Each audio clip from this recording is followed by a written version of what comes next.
Wes kelong wes diombe Saifuddin apa ya?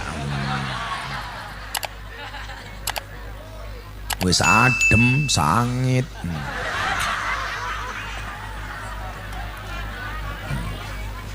Kenapa saya harus ngopi? Karena hidup butuh inspirasi, bukan halusinasi. Ya. Apa jawaban saya terhadap pertanyaan Bapak Cahyokumolo waktu itu masih Menteri Dalam Negeri? Saya jawab, Pak Menteri, saya tidak setuju kalau kolom agama dalam KTP dihapus. Alasannya apa Pak Kiai dihapus? Katanya kolom agama dalam KTP itu diskriminasi. Saya bilang, diskriminasinya dari mana? Uang semua agama yang diakui oleh undang-undang dicatat dalam KTP kok. Gak ada diskriminasi. Justru ini identitas. Maka saya nggak setuju kalau kolom agama dalam KTP dihapus. Tapi kalau yang dihapus kolom kawin atau belum kawin, saya setuju. Kan lumayan. Kan bujang terus. Jadi Saifuddin iso golek telembok maning.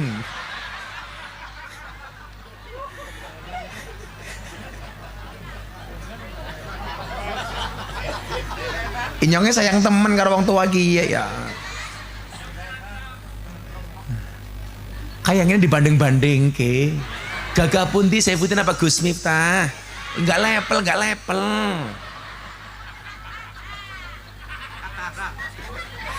Kalau yang ngomong gagah Saifuddin matanya katarak. Nah, maka Bapak Ibu yang saya muliakan, ketika Allah mengatakan dalam Al-Quran inna dina indallahil Islam, ya kamu katakan apa agamamu? Islam. Bangga. Tapi dalam konteks Pancasila Anda tidak diperbolehkan menyalahkan agama orang lain. Makanya kemudian ayatnya mengatakan apa? Wala tasubbul ladzina yad'una min dunillah fayasubbullah adwam bighairi ilm. Janganlah kamu menghina sesembahan di luar Allah, maka orang-orang itu akan menghina sesembahanmu dengan tanpa ilmu. Sederhananya adalah, kalau Anda pengen Islam tidak dihina nak, jangan menghina agama non-Islam.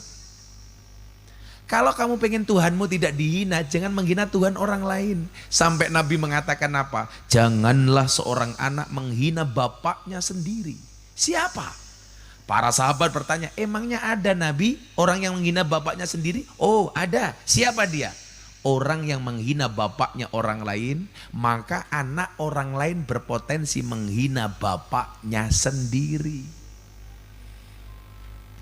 Jadi Bapak Ibu, saya bilang sama Mas Haryo, yang masuk Islam melalui Gus Miftah sudah 230 orang lebih. Terakhir anak dari Madiun 2 orang kakak adik agama Buddha ketemu saya 10 menit masuk Islam. Ternyata hampir 60% orang yang masuk Islam melalui Gus Miftah dia tidak kenal Islam. Kayak orang Australia, orang Belanda, orang Jerman ateis. Saya tanya, ketika dia mengatakan sama saya, Gus Miftah, I will to be a Muslim. Kemudian saya tanya, why you will to be a Muslim? Do you know about Islam? No, I don't know about Islam. Terus kemudian saya jawab, if you don't know about Islam, why you will to be a Muslim? Masih utak murahnya ndak gitu. Mung domblong. Saya putih ora ngerti. Bahasa Inggris ya Pak Kiai.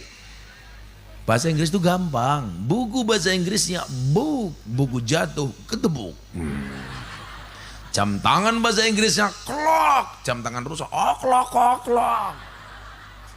Kucing bahasa Inggrisnya cat, kucing sikile papat, cat bien. Cat bien.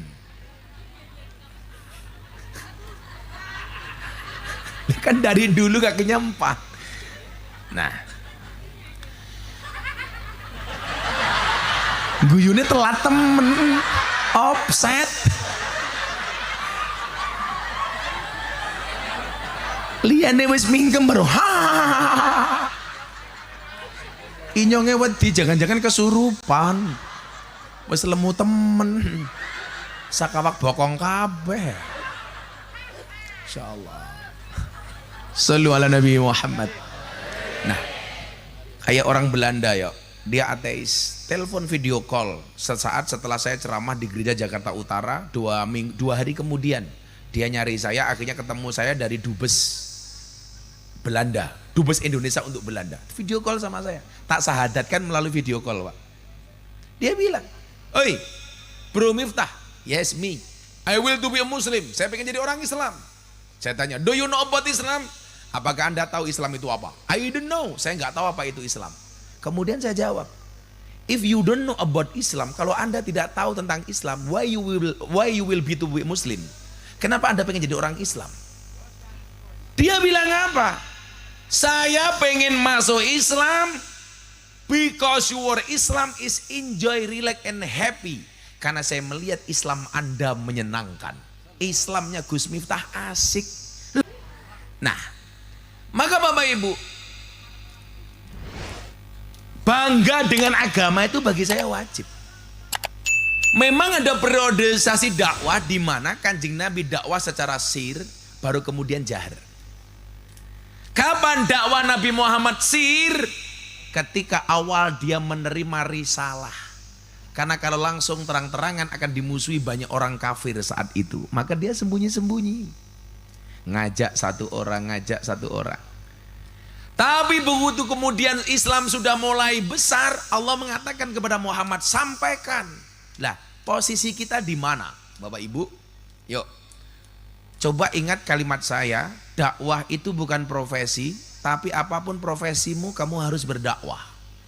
Tukang sound system, bagaimana dakwahnya? Dengan menyediakan sound system yang baik untuk pengajian. Alhamdulillah setelah beberapa hari, ini termasuk sound yang paling baik yang saya temui. Yang kurang baik kopinya. Kalau kamu membuat selamatan dalam rangka Maulid Nabi, berikanlah suguhan yang terbaik. Kenapa? Karena kita memperingati selamatane wong paling apik sak dunya. Maka jadikan peringatan Maulid Nabi itu dengan semuanya terbaik, termasuk suguhannya. Saat ini Bapak Ibu, logikanya sederhana. Anda punya anak lahiran, anakmu belum jelas besok jadi apa saja, kamu bangga, dipamer-pamer ke tangga-tangga nih, dibuat walimatul aqiqah. Orang-orang apa nih mata? Pesan guru kita semuanya Maulana Habib Lutfi. Beliau mengatakan apa? Nak, cintailah Habib karena nasabnya, bukan karena nasibnya. Karena walaupun sama nasabnya, kadang-kadang nasibnya berbeda. Maka Gus Miftah sering mengatakan apa? Nasab tidak berbanding lurus dengan nasib, apalagi dengan nisab. Kalau orang hanya melihat nasab, mohon maaf, kalau duriah Nabi jelas ahlu baitil Mustafa tuhuri hum amanullah fadakiri, pasti baik. Karena apa? Ada darahnya Nabi. Milon jenengan nyuwun sewu, kalau ada Habib, walaupun Anda tidak sependapat dengan pendapatnya, hormati orangnya walaupun tidak Anda taati ilmunya. Contoh, saya sering dipertentangkan dengan Habib Rizik. Saya bilang, selaku duriahnya Nabi, Habib Rizik saya hormati. Apakah saya berbeda pendapat dengan dia, itu urusan lain. Karena dalam konteks taklim, al-hurmatu khairum minat ta'ah. Hormat itu lebih didahulukan dibandingkan taat. Anda boleh tidak sependapat, tapi wajib hormat. Kayak kanca-kanca Banser nih. Itu Habib Rizik musuh kita. Anda dari mana mengatakan musuh? Tetap saja itu duriahnya Nabi. Dihormati kehabaibannya walaupun tidak diikuti pendapatnya. Itu fair nak. Kita itu kebablasan. Padahal NU mengajarkan tasamuh. Yang namanya tasamuh itu hormat. Dengan siapa? Dengan siapapun yang berbeda dengan kita. Lucunya apa? Kita dengan orang non Islam kadang-kadang bisa baik. Tapi kenapa dengan orang sesama Islam, sama iman kita nggak bisa baik? Contohnya dengan Habib. Maka mohon maaf, walaupun dia berbeda pendapat dengan kita, hormati dzurriyyahnya selaku dzurriyyahnya Nabi walaupun tidak diikuti pendapatnya. Contoh begini, hormat lebih didahulukan dibandingkan taat. Pak Saifuddin Kiai ini inyong sholat subuh, Pak Kiai Saifuddin dawuh karo inyong, Gus ngimami. Saya jawab mboten, Begitu saya jawab tidak, saya tidak taat sama Pak Kiai Saifuddin. Mboten, kenapa? Yang imami Pak Saifuddin mawon. Begitu saya jawab tidak, saya tidak taat sama dia. Tapi tidak taat saya karena hormat kepada Pak Kiai. Yuk selawatan di sini. Dan semangat kerja. Tularan HP. Ayo, kadang bulan. Ya, selawatan. Sallu ala Nabi Muhammad. Minta lagu apa, Bu? Ditinggal pas sayang-sayangi. Kowe lunga nalikane adan kae malah mapan turu sakarepmu dhewe nuruti hawa nafsumu engkau lupakan Tuhanmu mengujar dunia lupa akhiratmu ho lah bojone saya butuh ra kaya kiye kowe lunga pas aku ngajeng-ngajeng